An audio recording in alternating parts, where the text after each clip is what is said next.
You stood on the shoulders of geniuses to accomplish something as fast as you could, and before you even knew what you had, you patented it and packaged it and slapped it on a plastic lunchbox, and now you're selling it. You want to sell it. Well, I don't think you're giving us our due credit. Our scientists have done things which nobody's ever done before. yeah, but your scientists were so preoccupied with whether or not they could, they didn't stop to think if they should. Welcome. This is episode 32 of Frame by Frame. Hello. That's Andy to my left, and I'm Stephen to my left. We haven't quite got that right, but that's okay. Yeah, because you're definitely Andy, I'm definitely Stephen. That part is right. That is true. That is very right. Yeah, but because it's radio, let's not worry about where we're sitting adjacent to each other. Well, we're sitting at like a round table, so technically, if I go to my left long enough, I'll end up meeting you. So technically, to you to my left and right. Let's say that this square table is this rectangle table is actually a circle. Spoil the illusion. It's a beautiful round table, and it's got all these different place settings on it for different nights. Oh, that's good. Yeah, Nights with a K. Yeah, not shalom alams. No. No. We're at the Shalom Alam dining room.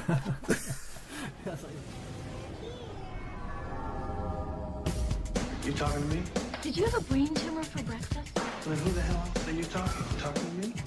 I'm funny how? I mean, funny like a clown. I'm Peter Venkman. We all go a little mad sometimes. Man who doesn't spend time with his family will never be a real man. Damn! I'm kind of a big deal. First rule of my club is do not talk about my club. Yeah, baby!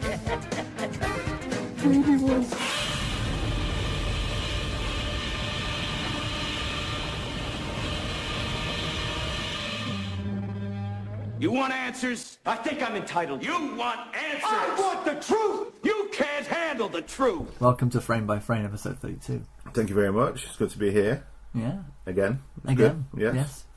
We're focusing in on something different this time. Well, before we get to that, I think we should mention the sad passing of Christopher Lee. You're right. Yeah. Yes, it's still very fresh. Prolific actor. Yeah, he managed to complete everything within the Lord of the Rings world. Is that right? He was pretty much to the end. I'm pretty sure that they had towards the end of filming the Battle of the Five Armies, they had to come over to Britain to film his scenes because he was too weak to go to New Zealand. Man, yeah. But he wouldn't want to stop. He would. Oh no, he wanted to complete it. And I'm pretty sure that people, like, even though he was weak, he was still stronger than most. You know what I mean? He seemed to have that stare, didn't he? He had the stare, but he had that. You were just saying that he never seems to be that weak of a man. He's always been a person who you'd look at and say that is a fine specimen of physical energy. We started acting out of coming out of the war, didn't he? He fought in the war. Yeah. He came out of the war and then went into acting. Yeah, but he's always physically fit. He was right up until Attack of the Clones, I think. George Lucas took away his ability to actually fight. Practically, just replaced him with CGI. Yeah, but he still wanted to do it. He's always been his own presence. Nobody else has kind of taken it away from him. He's always been. What's your favourite Christopher Lee film? Supergirl. Supergirl. I think I prefer Attack of the Clones. Yeah, I just can't count how many vampire films I've seen him in. Yeah, and he definitely did the best Hammer film. He's more about the era. He doesn't just. You can't isolate Christopher Lee to one film. I just really love him in Wicker Man. Oh, so maybe I don't really say that that's not a Christopher Lee film, but I think my favourite film with Christopher Lee in it would be The Wicker Man, possibly. The Lord of the Rings, I've got a foul taste in my mouth with them now. I love Fellowship, and then I'm not too keen on the other two. That's the funny thing about the films. I mean, you kind of watch them once, and then you kind of The Fellowship I can go back to and watch any time. Yeah, for some reason it's a lot easier. It's a little bit more manageable film. It just seems more Peter Jackson. The rest of them just started to get a little bit slapstick, and they're too bothered about nobody tosses a dwarf gags and things like that. Yeah. It went on for too long. It was too long. Yeah. Well, the director's edit Return of the King's like 5 hours long. Yeah. And one of those hours is endings. Yeah, multiple endings. Yeah. And, well, Christopher Lee. yeah, what a he's done everything. Star Wars. Yeah. He did Lord of the Rings. He's done everything. Star Wars. I mean, let's have a quick look. He's got 278 acting credits. And I kind of feel as though that even right up until the end. Oh, he's in Hugo. I forgot about that. Oh yeah, Hugo. That was a good one. He's done so many good things. If you're just going backwards in time, anything that jumps out. Corpse Bride. Yeah. He was in Greyfriars Bobby. My God. Oh, he was Scaramanga in. Before we get there, I just remembered he was Scaramanga. What was interesting about him? His character. He had a third nipple. He did. You cannot. Nubbin. And I bet you he grew it himself. I bet you he didn't even have to have a prosthetic. Yeah, either that or he cut it off someone else and stuck it onto him. That was in the Young Indiana Jones Chronicles. So he's done Indiana Jones. Yeah, he's tried it all. Gremlins 2, yeah. Oh, of course. Yes. Return of the Musketeers, Around the World in 80 Days, Jocks, Howling 2. He's not afraid of trying anything, though. I mean, nothing fazed him. There's the Wicker Man. Satanic Rites of Dracula, right before it, Count Dracula. He's done a lot, but he's not only that, he's done albums. He's a heavy metal... He's done metal albums, but apparently had a really good opera voice as well. When they were filming The Man with the Golden Gun, apparently Christopher Lee used to really piss off Roger Moore because he'd wake him up in the morning by singing like an aria. And he'd wake up and thinking, oh, geez, him again. And because he needed to get tanned to play Saramanga, he would just walk around the island in the buff. And Roger Moore just couldn't handle it and hated him for it. And he's like, well, you just got to do what you got to do. Strange, Roger Moore does seem a little bit stiff. He played Sherlock Holmes as well. Of course he did, yeah. He's done it all. I mean, I don't think anybody... This is how much of a gent he was. When, I forget the guy who's like the editor for Empire magazine now, what his name is, but he got a phone call one day and he's saying, hi, can I speak to such a person? And he's like, oh, he's not in, sorry. Oh, right, can I speak to such a person, please? I'm sorry, he's not in, can I help you? Everyone's on the dinner, what are you ringing me for? Oh, well, it's Christopher Lee here, and I'd just like to see you got some information a little bit wrong in an article in Empire. I just wanted to see if you could correct it. And he's like, oh my God, I'm so sorry, I'm such an idiot to you. I'm really sorry. Well, don't worry about it, sir. And apparently was such a gent to do such a thing, Nice. What was the area was? No, I don't know. But you know what Christopher Lee has never done? What's he never done? He's never been in a film with dinosaurs. Segway. True, and your segues have a very kind of a loose appeal to them. I won't hold it against you. What are we going to talk about then? If we're talking about dinosaurs, what comes to mind? Well, a little film just come out called Jurassic World. Which we've had the good fortune to watch. Welcome to Jurassic World.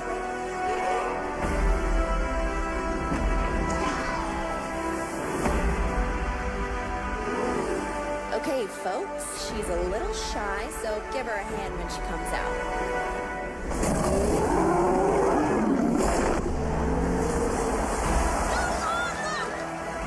We have a new attraction. Our first genetically modified hybrid. You just went and made a new dinosaur? Probably not a good idea. Oh, God. Evacuate the island. We have an asset out of containment.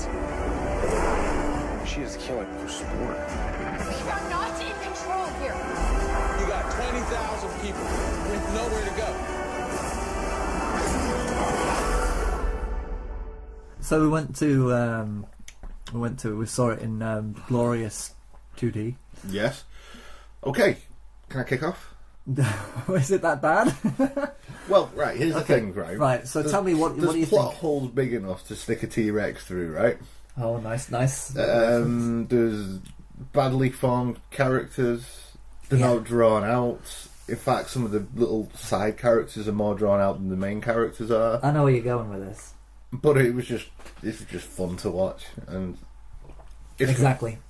Yeah, and that's what I've taken from it. It was, if I could just leave my brain at the door, just have a big dumb popcorn summer blockbuster film. Yeah, it was great, fun. I'm with you on that, and it is. And to be honest, it's going to be a play-on-play of Jurassic Park. Yeah. How can they not do a play-on-play on Jurassic Park? That's a formula that's proven. It works. It has everything in there that you come to expect. And that was one of the main criticisms people have given the film, is that it doesn't have the awe of the original Jurassic Park. It could never have the awe, because when that first came out, no one had ever seen anything like it. Yeah. But now there's pretty much nothing you've never seen. I mean, what were they expecting to do? I mean, the idea of having the hybrid dinosaur was kind of like the only way they could go. Yeah.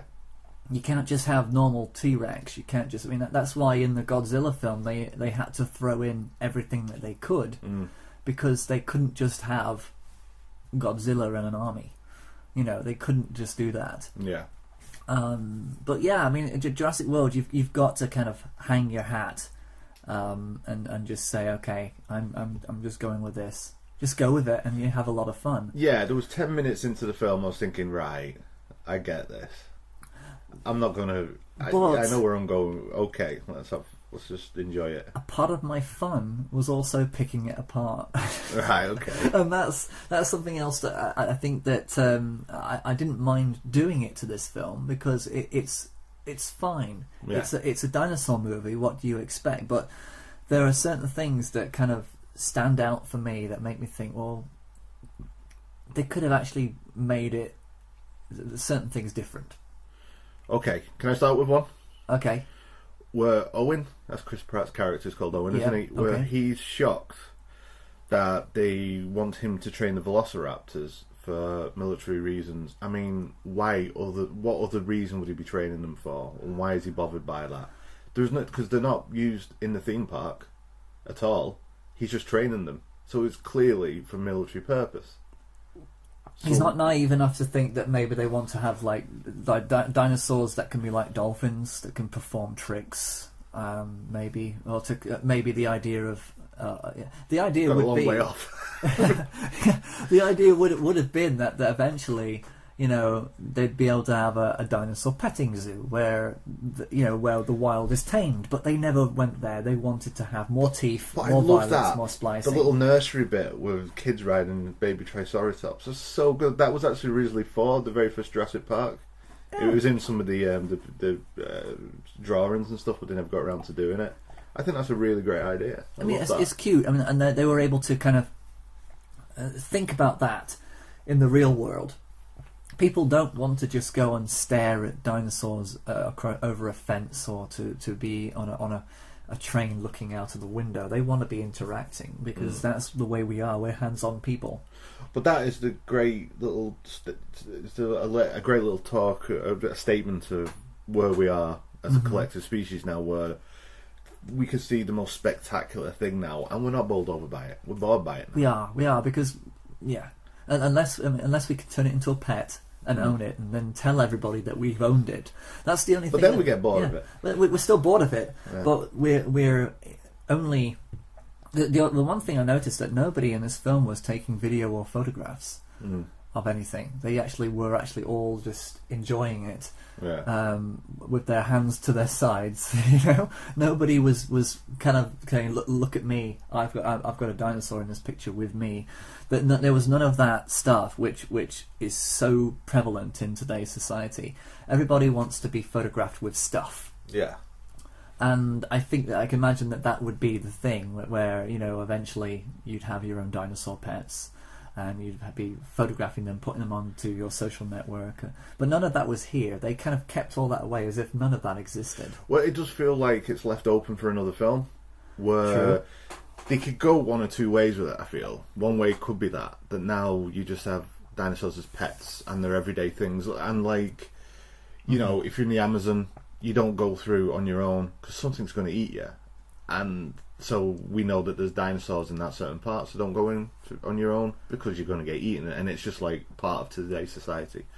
Or it becomes like the nuclear race, where it was only one person was developing nuclear power, and now every nation can develop nuclear power.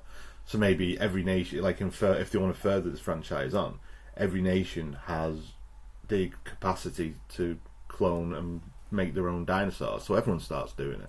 And then you've got these different coloured dinosaur wars.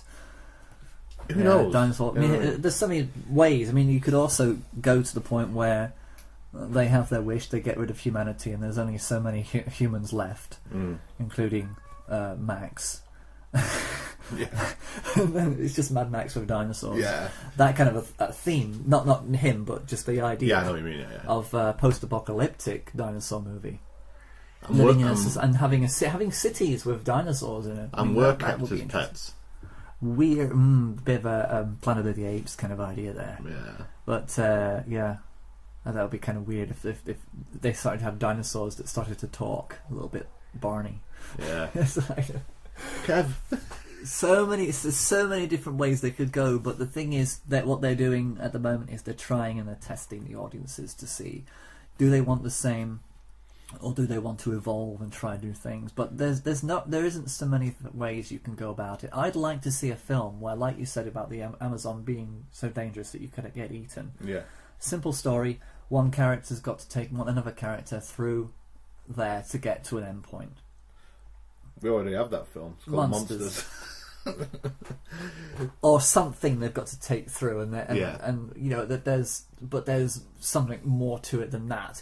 But to actually have a linear thread in a movie is always good, because you always know what's going on. You always know where you're going to go. It's a simple idea, but with this movie,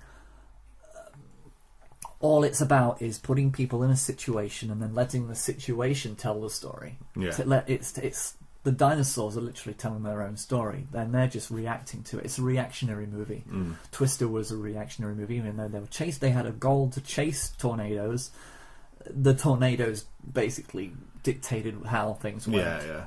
And this is more brutal. There's a bigger body count in this film than there are in the other three combined. Because they ended up having to do the whole aliens thing where they send in the troops, and you think, well, this is not going to go in very well, but go down well. Yeah. But in between all the carnage, though, there were some little funny bits. I don't know if you picked up on it. There was one where it's not a pterodactyl.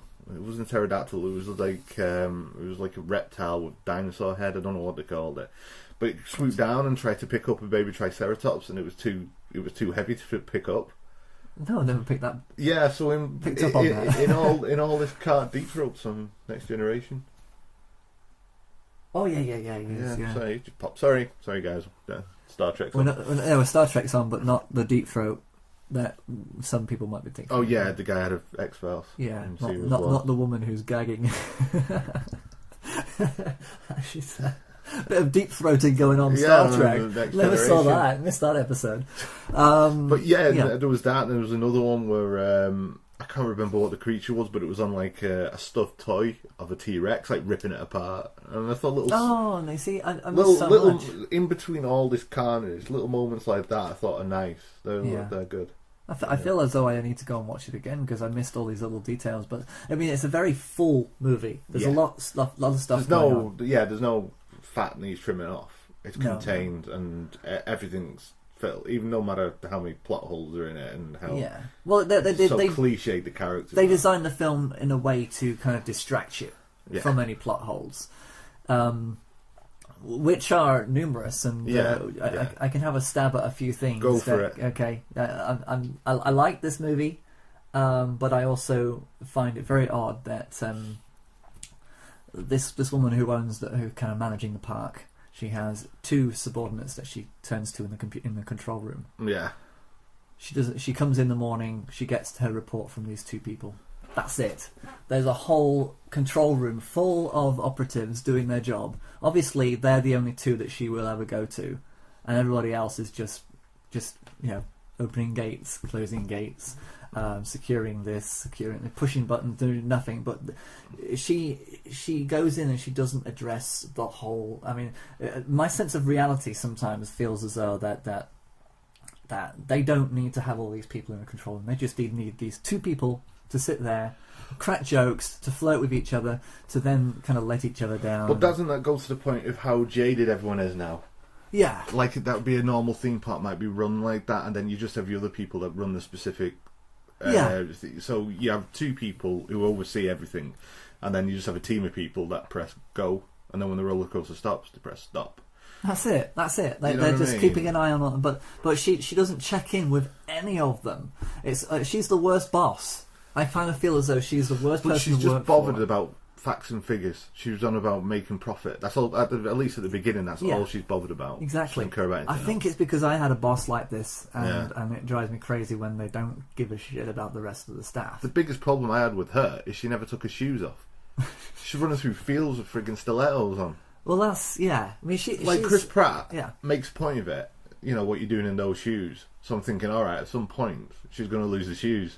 But no, The shoes never are a readdressed reference. it. Ah, that's not good. Yeah, That's it. but these two characters, they're obviously there for light relief, but then I like him wearing the retro Jurassic Park T-shirt. Yeah, he got off eBay for $600, whatever. I was like, that was all right. It's a little He's got his throwback. he kept on throwing in these little lines here and there just to kind of, and then of course flirting with his. But he was like against product placement, wasn't he? He kept on saying, "Oh yeah, the Pepsi-osaurus and stuff like that." He had these little digs in, but then the film is littered with. Well, yeah, because people are going to be. I mean, product placement is now commonplace. It's now a thing that you've learned to hate, but you've also learned to accept. You have to accept it. You come to hate it, but you've learned to accept it. Because that's how they build their profit margins. That's how they get the distribution to be a lot bigger on a global scale. Knowing that I've picked up on a few things where product placement sometimes drives me crazy, and I think there's no point to it. There's an example in the film Heat, where you've got the biggest scene between Robert De Niro and Al Pacino in that diner. They're sitting across from each other. They're together on the screen for the first time. Everybody knows that this scene is going to be peddled at any junket. It's going to be peddled in interviews. It's going to be put onto trailers. It's going to be everywhere worldwide. So let's have a bottle of tomato ketchup in the middle, just to make sure that our investors know that we're going to be able to definitely sell your product everywhere, because there's no way that this scene is going to be skipped. But there's no reason for that ketchup to be there. It doesn't get used. It simply just cuts into the frame, and it separates two iconic actors from actually settling onto the screen together. And it just, for me, it just stands out as a pointless addition. Okay, well, I've seen Heat numerous times. Yeah. Never. You've never looked at that. I've never looked at that tomato ketchup. It's Heinz tomato ketchup, and it's right there. But they're in a cafe, and it's not completely out of the realms of possibility for there to be one bottle of tomato ketchup. But the thing is, in every single shot, and actually, yeah, it's quite phallic. It's phallic. It looks like it's De Niro's erection. And then there's the two shot that was printed on every single magazine that was set out. It's there's no reason for it to be there. It could. Why not just have a generic salad shooter? Why did it have to be Heinz? That's my point. Okay, there's that, but then if you go to the point that like films are expensive, like say for instance Jurassic World, that end fight scene, the big showdown with the T-Rex and stuff, and then it costs millions of pounds. So if you think I can get a little bit more money by having someone drinking a Coke can. And that's fine. Now it's kind of like, because it's a park. Drinking a can of Coke, you don't drink a Coke can. I'll just clarify that. No, that would be dangerous. And, don't try that. Don't try that at home, kids. But because it's a theme park, it's acceptable. The venue suits the brand. Yeah. But the tomato ketchup bottle to me was just basically a bit blatant and pointless. It's anything you put into a scene has to be used, or there's no point in it being there. the interaction with the prop is not there. But you're in a theme park, you've got to expect it. Yeah. But have you not seen the extended cut of Heat where they have that fight with the tomato ketchup bottles? Yeah, see, that'll be good. And they had a little play with each other, and they ended up just whacking over their head. Yeah, I think you're a schmuck. Hey. So yeah. I mean, product placement. It is what it is, and I kind of like the people who are working for the resorts for Jurassic World. When they're at that big huge sea thing. Yes. When they're putting the shark over, and she's like, "Yeah, let's see if he's hungry today," and it's like, I've done this a million times, I just want to get to my dinner time. They did make a point of that, and there's that kid who had to close a ride, and he was like saying, "Enjoy the ride." Yeah, enjoy the ride. Completely brilliant. bored. That's great. Yeah, that is tongue in cheek. That's kind of saying, it's a theme park. That's just there's a little bit of satirical. It's very satirical material in this, where it's kind of like, even though this is the biggest park, this is the most unpractical thing you could ever imagine to ever be open. I mean, security-wise, you just know this kind of thing would never ever be a reality. And then when you put that aside, you just end up having fun because everybody in this place is just a faceless person that you just want to get picked up by one of those winged things. Yeah, the winged things. Yeah, reptile with a dinosaur head. Yeah, that's what they're called. Reptile with dinosaur head. Asaurus. So, I think Asaurus. Yeah. Okay, but right. Yeah. Okay. Favorite death, most unexpected death, because you expect the people you when you're watching a film, you expect the bad guys to get the comeuppance. And they do. They do, but Zara. She has the most brutal death, and I don't think she particularly deserved it. I know she lost her kids because she was too busy on her phone trying to sort out a honeymoon, was it? Something like that? She got thrown. Let's see if we can figure it out. She had the most. She could have died more times than. I mean, that was quite brutal. She got picked up. Yeah. Then she got dropped, and then another one swooped in. Yeah. Picked her up. Surely bones would have been broken. Yeah. Painful. And then they fling her into the water, don't they? They fling her into the water, but something comes out. I think it's something swoops in and picks her off, and then all of a sudden something else comes in and pulls them both under. That's the most brutal death, and she's not really a bad person. Yeah, but you know what I mean. But that is the first time in a Jurassic Park film that a girl has died. Really? Yeah. Oh. But good. Was it a girl? Yeah, feminists. You're all right, aren't you? When good things are happening, but when the poor bad, Josh Whedon, yeah. You know what I mean? But when you want equality, yeah, here's equality for you, But then, how many of those dinosaurs were female that actually ate her, that were trying to kill her? I think most of the dinosaurs are females, aren't they? How do you know they're all female? Does somebody go out in the park and pull up the dinosaurs' skirts? We control their chromosomes. It's really not that difficult. All vertebrate embryos are inherently female anyway. They just require an extra hormone given at the right developmental stage to make them male. We simply deny them that. Deny them that? John, the kind of control you're attempting is, it's not possible. Listen, if there's one thing the history of evolution has taught us, it's that life will not be contained. Life breaks free, it expands to new territories, and it crashes through barriers painfully, maybe even dangerously, but... well, there it is. There it is. You're implying that a group composed entirely of female animals will breed? No, I'm simply saying that life finds a way. I think that T-Rex is a female. It's the original dinosaur. It's still got all the scratch marks from the original Jurassic Park. The T-Rex.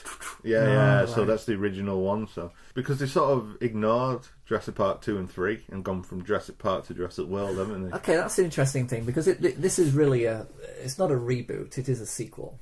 Yeah, I'd say so. Yeah. Yeah. And there's nice little nods to it, in it. You see DNA Man at one point, the original one. I remember seeing him.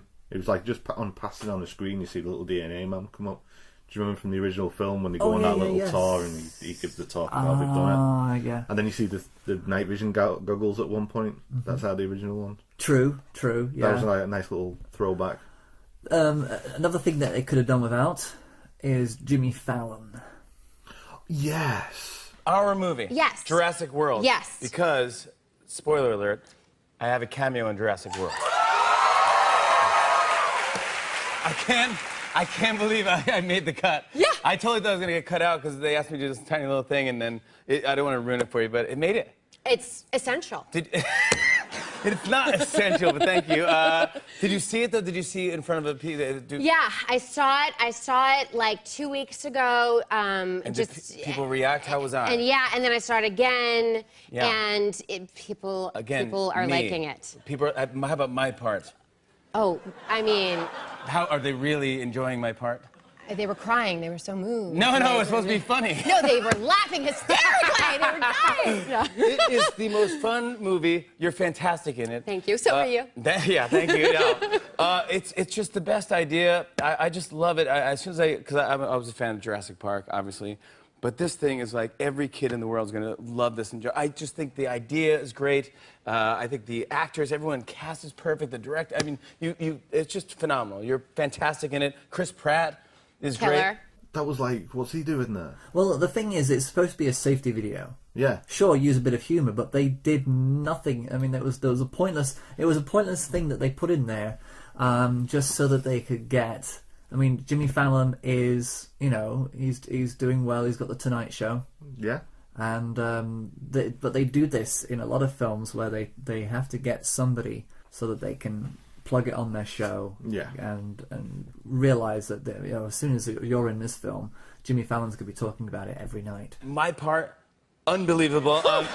Game changer. A game changer. Like we knew when you were cast, we were like, this is a real movie. For about a month. He's going to be like, all this stuff that I had to do when I made this film. And they love it.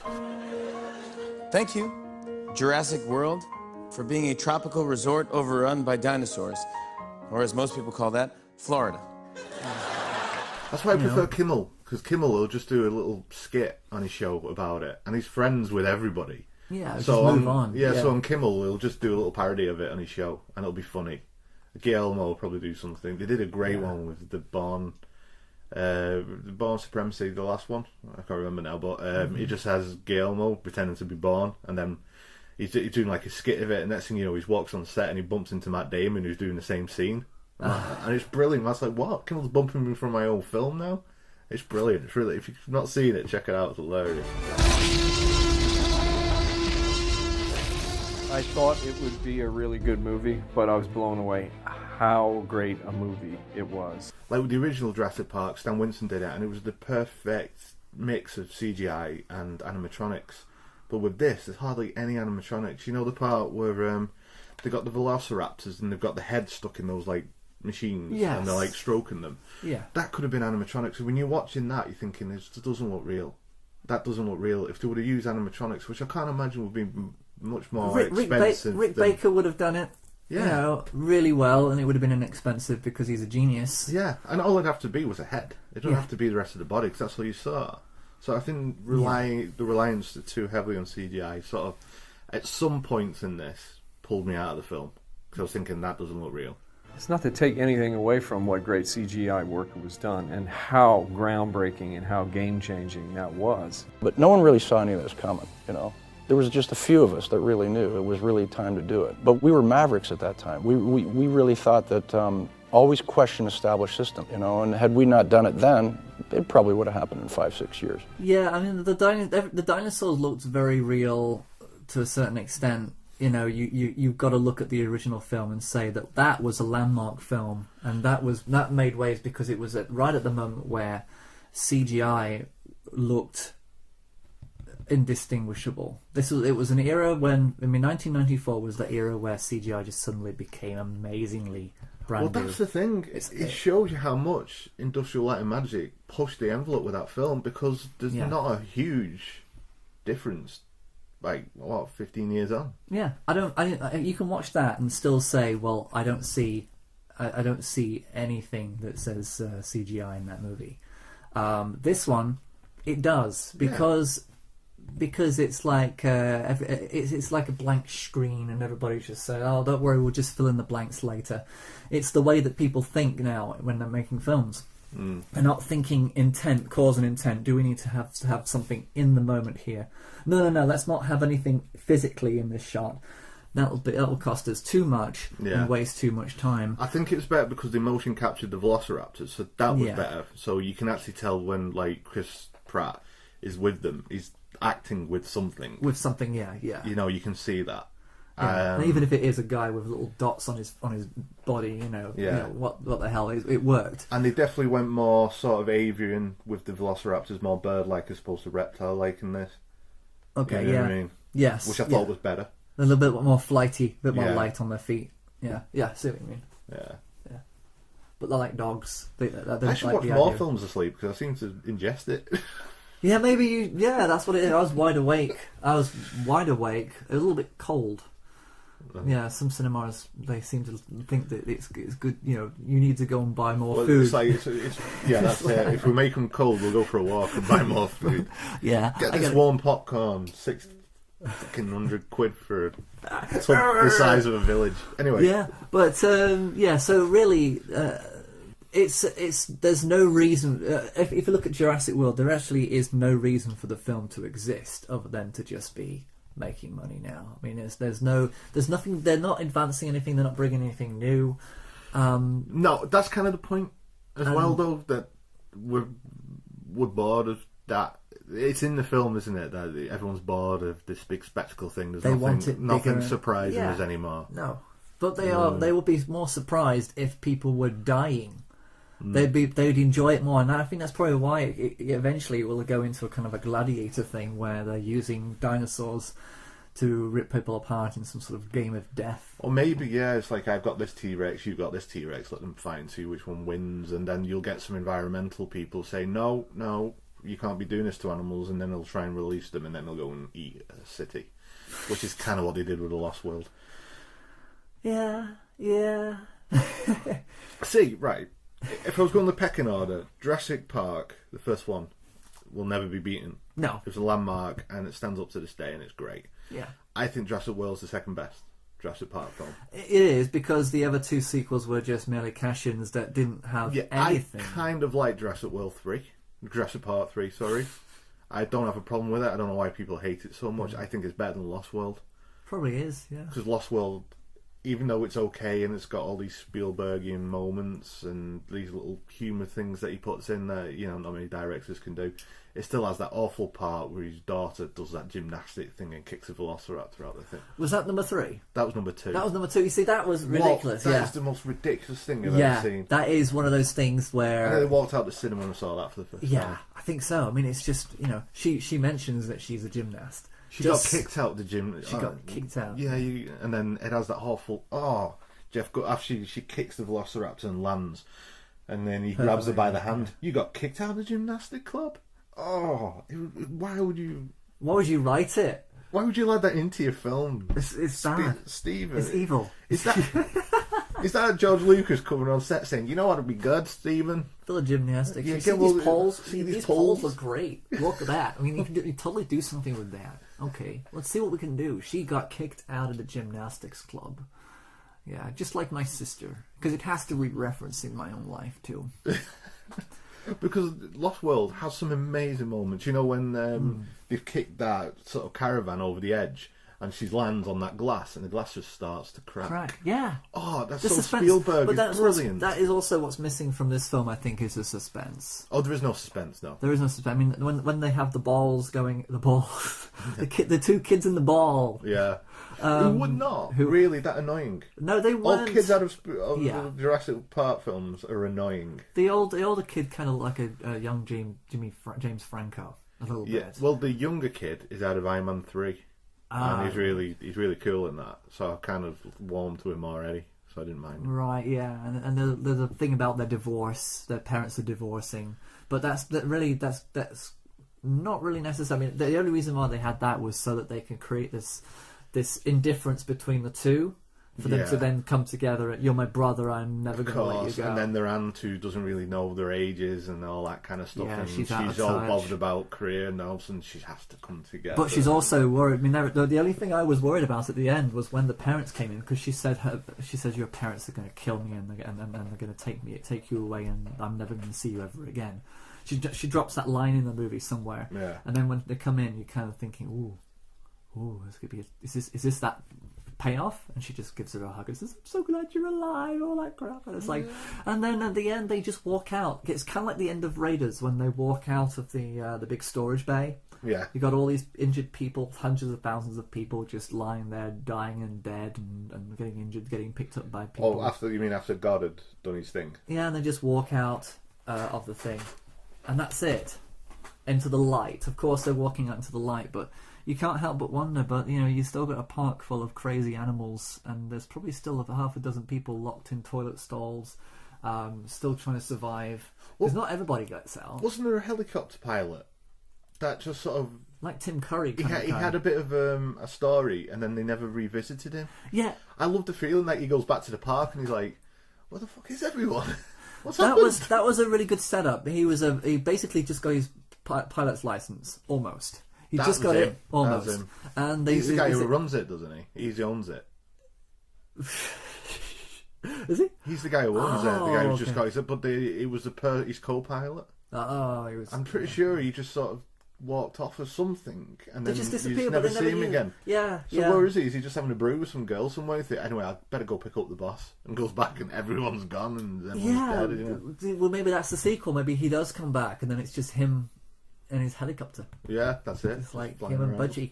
Yeah, okay. It's just flying. Because at the end, you've got that big roar of the dinosaur because he stands on the helicopter pad. Mm.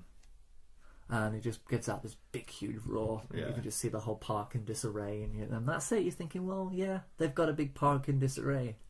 Good for them. Because they've definitely set up another film if it gets chosen to be done. Because They will. Is it InGen or whatever, the company who's been doing that, I think they've been taking embryos, and I'm pretty sure that Dr. One? Dr. Wong? Yeah. He was in the original film. He was. I reckon he's been making more hybrids. I reckon there'd be like a vault full of hybrids somewhere. Yeah, basement. His mother's basement. He's So the just next gotta- film yeah. will be like The Rock or whoever has to go Vin in. Diesel. Has to go in and kill all the... Yeah. There might even be a big team of Expendables or something. Yeah. I'd like to see Arnold Schwarzenegger being the one who has to go in there with that, bring in some big names and make it a fun action movie where they've got they have airplanes and helicopters and underwater submarines, yeah, flying submarines. But don't Michael Bay it, but just shoe it in a little bit to make it fun, and make it a huge action. Bring predators and aliens into it. Yeah, everything. Let's just really go to town. Come on. It's if Michael Bay had made this film, there would have been a dinosaur human. There would have been a dinosaur human hybrid where a dinosaur sex with like a really attractive girl, Megan Fox, and she gives birth to her. This little. That'll be the hybrid. That's his idea of a hybrid. We've spliced the Tyrannosaurus Rex with. But there'll be no splicing. There'll be a sex scene because it's Michael Bay. It'll be a sex scene, but there'll be some Stegosauruses flying. Are they the ones that fly? I don't know my dinosaurs. Pterodactyls. Pterodactyls will be just flying overhead because they always have to have an airplane flying overhead. Yeah, that'll be it. Or there'll be like a velociraptor on top of Megan Fox who's completely naked, just below that big Miami sign you see in all these films. Oh boy! So there we go. There's Jurassic World. I mean, it's a fun movie to go into, but it's just pure fun, popcorn. It's fun to spectate. It's a summer blockbuster. It's a spectator sport movie. Yeah, that's it. Yeah, loads of plot holes, but it don't really matter. Yeah, it does. Okay, it matters. Okay, so let's go to the past. Well, what's the original theme park gone wrong film? I can tell you now that there is a film. Oh, okay. Directed by Michael Crichton, called Westworld. Yes, there is. We have you on grid 5. Notify ground. We will soon be landing at the ultimate resort, where you can live out your every fantasy. Each resort is maintained by reliable computer technology. and people by lifelike robot men and women. Desire ends in satisfaction, and all in a controlled environment. Now, There's this a bald film, man in it. Yeah. he actually shaved it off with a razor every 3 days. Did he? Yeah, he was that committed to being bald. He Oh. didn't. It wasn't actually. I mean, he could have had hair, but he just preferred it.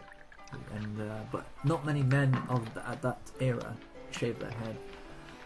But because he did, he looked the part. I mean, he was incredible. Slop it with your drink. Get this boy a bib. Go on. He needs his mama. Kill him. You talk too much. You say something, boy. I said you talk too much. I had to make me shut up. Your move.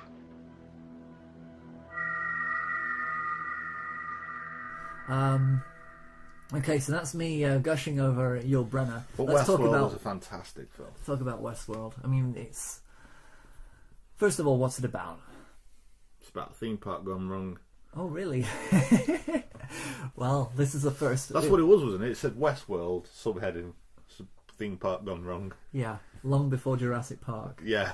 And of course, Michael Crichton being the one Who wrote dude Jurassic Park. who wrote Jurassic Park. And Congo, well done.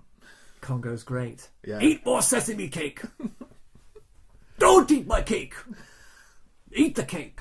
That's my favourite scene, by the way. I like that film, you know. You know, there's nothing wrong with Ernie Hudson. People Tim were Curry, against it, but I like Laura Linney, good cast. Laura Linney, she's good. She kind of reminds me a lot of Never heard of her. Oh, she's that sheep actor. She was in Hannibal.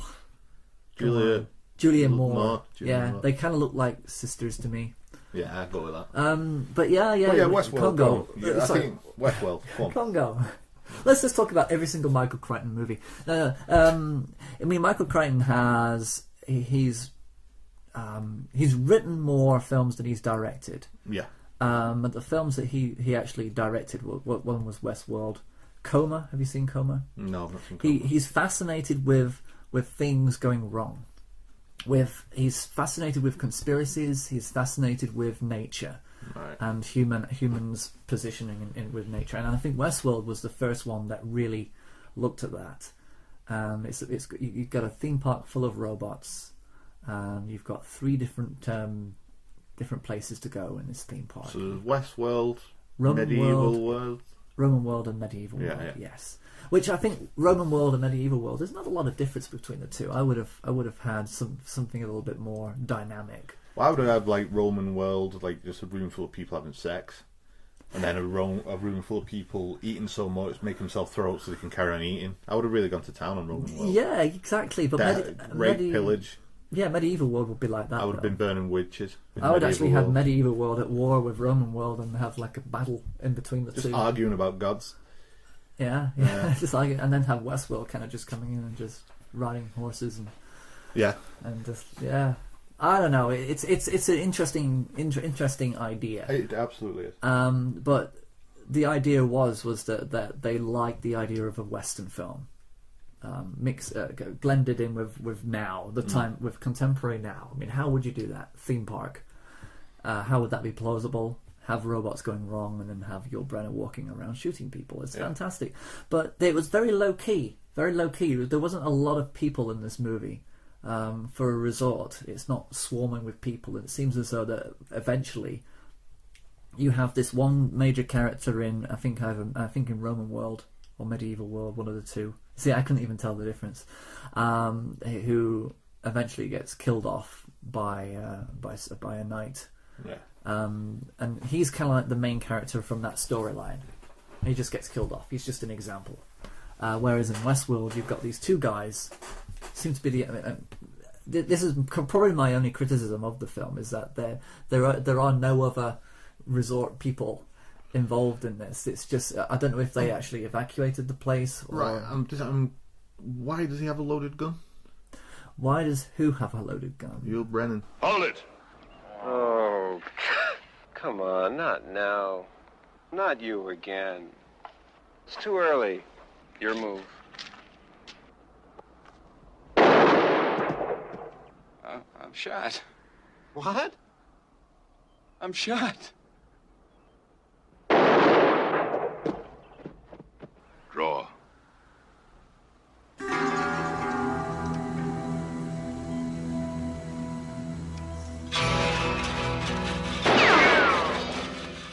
If he's a robot, why would he gun actually be? Yeah, it's an interesting loaded? thing. I mean, it's a great movie. It You is. watch it and you kind of just ignore the fact that there seems to be only 3 people in the resort now that really matter, that we're focused on. Their stories are just, and there's live ammunition. I mean, what was it? There's no reason for this, but it happens.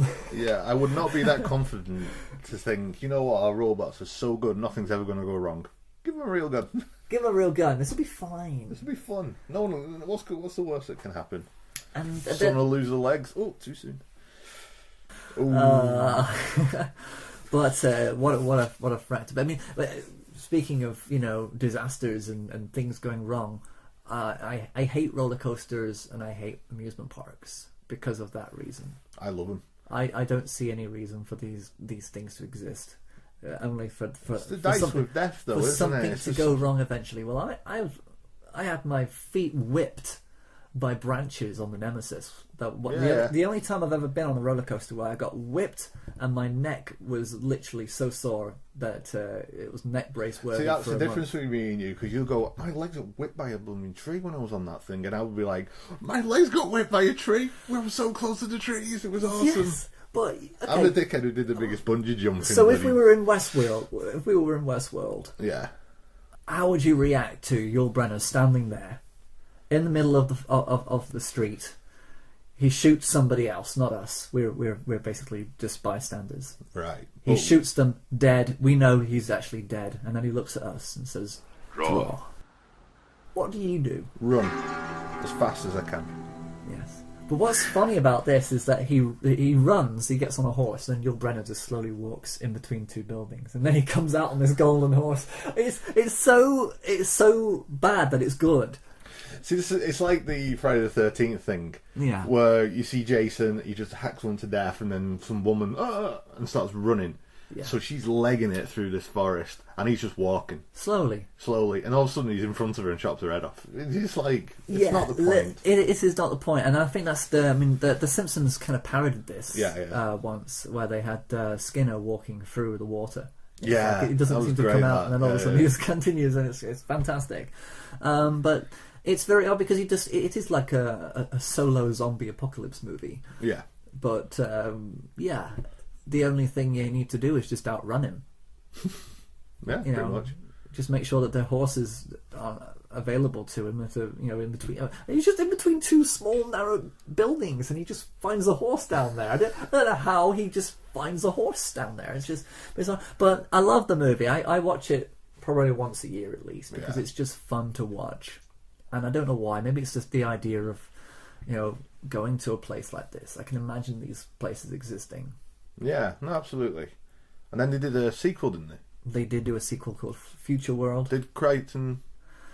No. He didn't do that. No, Futureworld, I'm pretty sure. In 1972, Delos was open to the public.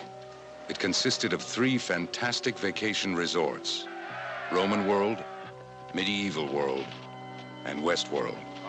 It was a computerized paradise where nothing could go wrong. But something did. Now, in 1976, Delos is about to reopen. We have invested more than $1.5 billion to rebuild our equipment. Its problems have been corrected. We have replaced every circuit. Its technology has been perfected. The new Delos is not only the most fantastic resort in human history, it is also fail-safe. And an incredible new world has been created. American International presents Futureworld, starring Peter Fonda, Blythe Danner, Arthur Hill, and Yul Brynner. as the gunslinger. Program the blast-off sequence. 5, 4, 3, 2, 1. We have ignition. Futureworld is basically the same concept. Delos is the company that had the failed Westworld, and it was a tragedy, so they opened up a new one with certain fail-safes that made sure that robots didn't malfunction again. They created a new zone in addition to Roman world, medieval world. Westworld's still shut down. They still have it there, and it still exists. I don't know why they didn't just end up just scrapping it, but it's still there. It's available. Well, simply because they were probably shooting it on the Paramount lot, and they just went to the Western setup that they have permanently there. So they thought, well, it's a cheap set. Let's just still use it. And then there's Futureworld, which they're able to have a simulation of actually being in a rocket ship and then orbiting a planet. They can go get this. They can go skiing on Mars. Okay. But it's what's the atmosphere like on Mars? Well, apparently it's snowy, but red snow. Red snow. Because everybody knows that Mars is red. Yeah. Of course. It's pretty cold there. It would be pretty cold, but there's skiing on Mars. Okay. Futureworld is just one of those ridiculous movies that it's so full of holes. It's got Henry Fonda in it, and it was only made like 5 years after. And they used every gimmick, such as the surprise when somebody's face falls off and it's got robotic parts underneath. It's a shock. There's like a sting music. Oh my gosh, he's a robot kind of moments. So it's got Peter Fonda in it and Blythe Danner. They're both journalists. They were invited to come and make a review of the park, and they want to have favourable reviews, so they give them access. Much like out of Jurassic Park, the first one. Yeah, they want before somebody they open the park. They sending people to review it and give it the. So this is the idea, and unfortunately, these two are a little bit more nosier than they should be, and they start to poke their nose into areas where they shouldn't. So they people who are running the park decide that they're going to have to include them in their big plan. Their big plan, by the way, is this: the people in the control room who are overseeing all of the park, the multiple parks, they're all robots. Right. The park is actually being run by robots, so in a way that nothing can go wrong, kind of a fashion. So the idea is that they've got these secret laboratories where they're taking personalities and the genetics and the DNA, and they're forming new robots. Clones of people. Now, so what happens to the people after they've been cloned? Well, goodbye. One thing that the clone has to do is to kill off the original. That's Right. the only thing that they have to do before they end up just taking over their life. And that's the idea. But the people that they're supposed to be taking over are very important people, decision makers of the world, because Delos is a company that is sick and tired of man messing around. Right. With the world and is destroying the world, so they invite world leaders. They profile them and they bring them in, and then they drug them and copy their entire physical appearance, their mental appearance, their memories. Apparently, they're able to do all this now. It's more of a fantasy than the first film. The first film was just pure robotics gone wrong. This one is kind of a fantasy where they're able to access memory and download people's brains into and put them into clones. Right. So they've already got two world leaders, kind of two generals, a Japanese general and this other Russian guy.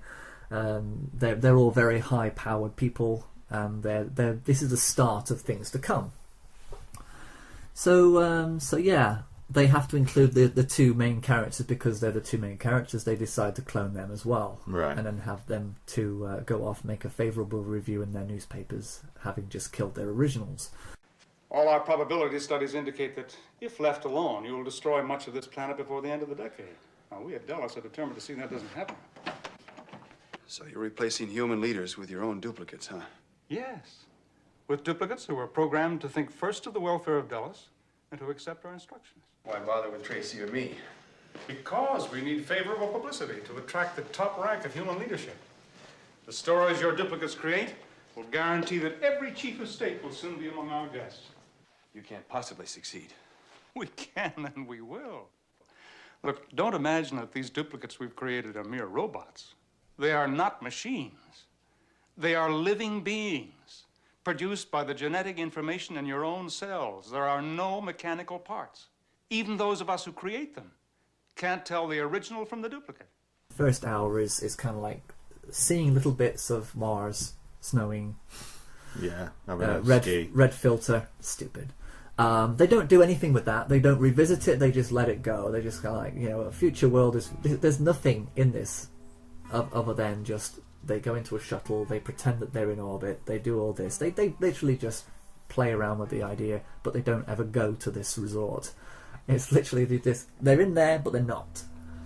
The rest of the movie, they're in kind of like the underbelly of the resort, which is just the control rooms, engine rooms, corridors. Yeah. Not like the first film. The first film was actually well lit and designed and had laboratories, but here they've got this wicked red set, which is kind of like a big sound studio with soundproof spikes coming out of it, and it's kind of like a huge elaborate pyramid where they're taking the memories of people and feeding the clones with the memories of the originals, and it's very over elaborate, and there's no reason for it to look like that, and that's probably the only good set piece in it. The rest is just boiler room, running around, steps, running around. So it's not very good. It's flawed to pieces, man. Yul Brynner makes a cameo appearance in a fantasy that our female protagonist Tracy Ballard, one of the journalists, she's given this dream where she's rescued by Yul Brynner, who just comes in, shoots 6 people, takes her off her this kind of elaborate restraint in the middle of a room, and then they kind of go off in this fantasy and start dancing around, and it's horrible. Yeah, it's horrible, and it's pointless, and it's just to have his name in the billing. So Westworld, great. Westworld is great. Futureworld, not so great. Futureworld is just lackluster, and it's just full of pipes. Jurassic Park, great. Yes, lackluster, but Jurassic no pipes. World, no pipes. Yeah. Good. I like the idea of future dystopian resorts going wrong. I mean, it's a nice idea. Yeah. There's only so many ways you can go with that. Maybe we should do like an ant farm that goes wrong. Ant farm? Yeah, like a kid's got an ant farm, and the ants turn on the kid. In a house? Yeah. Like a Home Alone movie, but with ants. With the little tiny ants. Yeah. And that wouldn't work at all. Crawling over we've got Ant-Man coming out soon. That's going to be good. Ant-Man, okay. Have you seen the trailer to Ant-Man? I have not, no. What was Ant-Man? Ant-Man is another Marvel film. Oh, right? Yeah, Ant-Man. Who is Ant-Man? You don't know who Ant-Man is? What is... No. This is silly. Is this like Spider-Man? It just looks really good because he puts on this costume that was designed by someone else, and he can go to the size of an ant, like minuscule, but he's got like superpowers. It's a superhero film, you know what I mean? He just has this really good fight, which looks it's this huge fight on like a train track, and this big train's coming around, and you just see that it's Thomas the Tank Engine, and then it just zooms out, and they're just having this huge fight, but it's just on a train set, and this little tonic thing just falls off. But it just looks massive, and it's a really good idea. Okay. It's really funny. Yeah, it's good. It's good. Okay, again, with all the Age of Ultron and everything, I'm going to have to be sold before I go and watch that, I think. Was I wrong with Guardians of the Galaxy? You weren't wrong with Guardians of the Galaxy. Was I wrong with Age of Ultron? No, you weren't wrong with that. There we go. I think I've earned your trust. But then I've not seen Ant-Man yet either, so it might be crap, but... You never know. Who knows? Who knows? But there's a lot of... do you feel as though cinema is shifting to a little bit more... I mean, superhero films have kind of like a satirical edge now. Oh yeah, absolutely. They're not kind of taking it seriously. Well, I don't know. The latest Captain America film talked about it was very about governmental lies and secret societies and that kind of thing. It was basically about that, so it was quite a dark film. Really well done. Mm-hmm. And then you've got Civil War coming along with all the... I don't know. It seems now that people won't touch a film unless they can turn it into a franchise. Yeah, true. It's hard to make a standalone film now and then that be it. People, you say, "Oh, I've got this film." Unless it's independent, it has to be independent. Well, independent. But it's, I've got this film. I want Tom Cruise for it. Yeah, but can we make it into a franchise? Well, no, it's just a standalone film. Not interested. I want a series of films. Yeah, and we want to be able to bring in up and coming directors and trial by fire kind of conditions. But I do like that. I like using an indie director because you'd like to see if they're going to pop, basically, if they're going to be able to be the next. I think that's probably what they're trying to do. They're trying to find the director who is going to be the next Spielberg, the next Scorsese, people who are actually going to jump up and say, I want to see this guy make a movie now. I want to go and see this guy. We really don't see that anymore, do we? No, I mean, I've been thinking about this a lot. Talk about Christopher Lee passing and kind of heroes of old. The thing is, years ago, heroes in film, directors, actors, Robert De Niro, all these people who are still around now, they don't have the power and the awe that they used to. They don't, but I don't think you can keep that level up and still be alive. You know what I mean? I don't think De Niro could have kept that level of... Jesus seems to be doing pretty well. Yeah, he's a son of God. Yeah, but what I'm thinking of is that nowadays nobody kind of gets a chance to pop because we're so much on top of the whole media layer. It's almost, imagine it a sea, if you will. Before, people were on pedestals, they were out of reach, they were doing their thing, and it was like, nobody can touch me, I'm going to make this movie, and you're going to think I'm awesome. And that's it. Everybody was kind of looking at them and saying, wow, I'm just a little person looking at this amazing person, and I'm in awe. I'm going to be following this guy until the end of his career. Love him. Spielberg, and nothing can touch him. And then, of course, because of social media, because of our ability to get involved...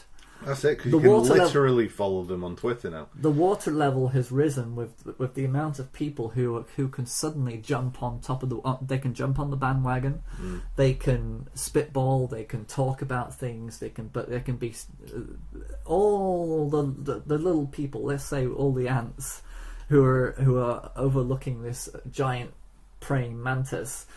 They're all able to crawl over them, literally. And as soon as somebody who's got a great voice, who can sing, as soon as somebody can direct, there's always somebody else who basically starts parodying or starts talking about. And it's just too much of this. There's too much of a conversation that nobody is able to kind of say hello. There's just too much noise going on that nobody's actually able to say, hello, remember me? I'm this hero that you were making me up to be, and I'm kind of like just drowning in the sea of noise and got to move with the times, man. But nobody's able to just focus on one idol and say, wow. There's nobody going to be like Leonard Nimoy ever again.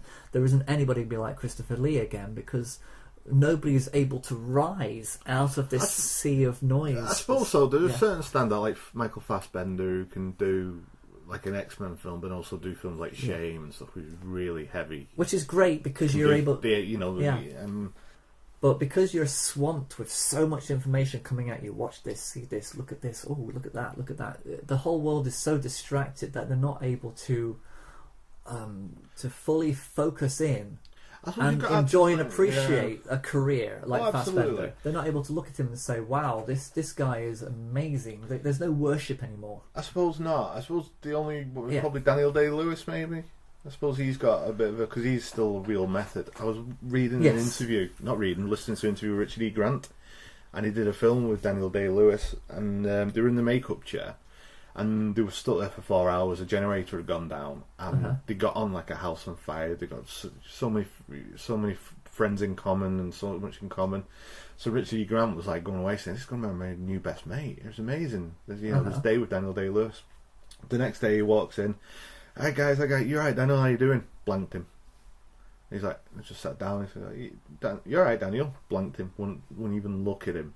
So later on that day he went up to one of the actresses and said, "Have I done something to upset Daniel?" Like, he's like, "Oh, well, you're shooting now, and his character hates your character, so he'll never speak to you ever again." And the only ever time he ever spoke to him was when they wrapped the party and everyone was saying, well done this, well done that. He put his arm around him and one of the actors and said, well done, it was really nice working with you, and then never spoke to him ever again.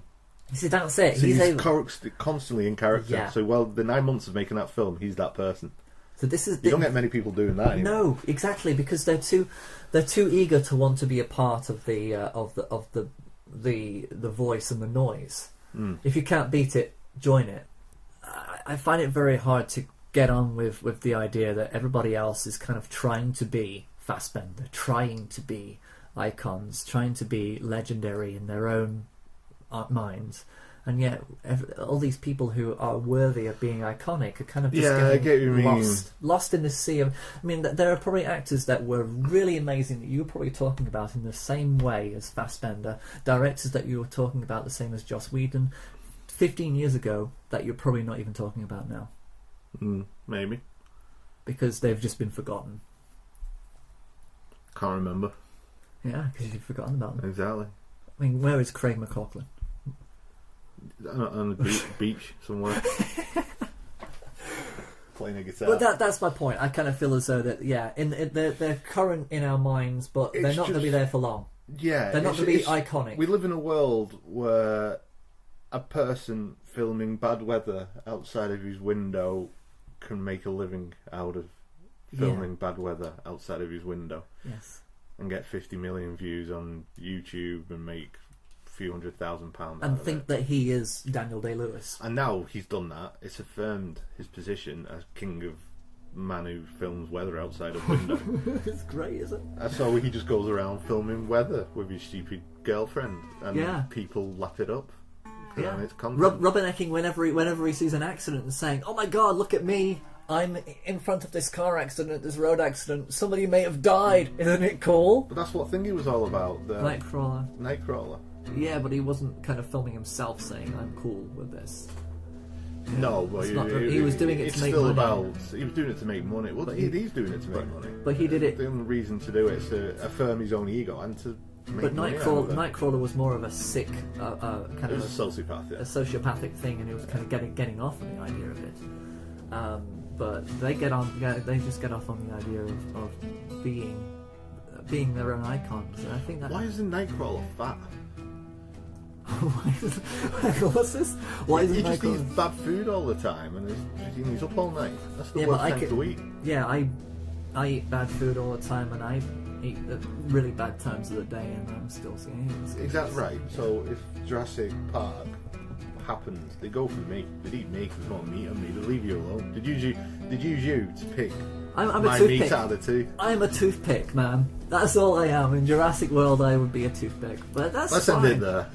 There you go. So, Jurassic World, there you go. Westworld, there you go. That was pretty much the first one. The first one before Jurassic Park, and Futureworld. Just don't bother. Yeah, honestly, I was actually excited when I saw that there was a sequel, and I thought, wow, this is going to be fun. But they don't do it. I mean, there are things that I would love to do with a Westworld type of movie. Love to do, but they just don't bother. Yeah. Can I just say that there should be a TV series that you should watch on HBO coming out soon. Okay. It's called Westworld. They've done a TV series? Yes. Okay. Much like we were talking about Amityville, it just so happens that talking about Westworld is so timely right now because HBO are doing a series. They're focusing in on Westworld. They're looking at it more in the idea of artificial intelligence, and they become aware of themselves. The gunslinger will be played by Ed Harris. Am I okay with this? I think I'm okay with that. I'm actually really excited about this because it's I think that you can't really go wrong. I mean, it's the format. Westworld, gunslingers. It really is. The time to shine is on TV now. It's TV. It's TV all the way, man. If you want your big blockbuster superhero stuff, go into a cinema and watch it. But if you want some good quality writing, drama, with an enduring. Man, Game of Thrones. We're at the end of season 5. It took us 2.5 weeks to do 5 seasons of it. It gets really good, man. It is really good. It seems as though right now we're getting more and more excited Season 4, about. sorry, we're about to start season 4. We're more excited and less jaded and less picky at TV series. I'm excited. There's a new Agent Carter that's been done. That's coming out. That was like it's a Marvel thing. Agent Carter was in the original Captain America film. It's all about how they started S.H.I.E.L.D. and stuff. But she's brilliant and they're really well written. Daredevil was fucking brilliant, mate. It was really good. Really dark. TV, man. It's where it's at. Yeah. I think that's where the icons are. I think that's where we should be looking. Perhaps we ought to go from frame by frame to tube by tube. Tube by tube. Let's shut this down. Okay.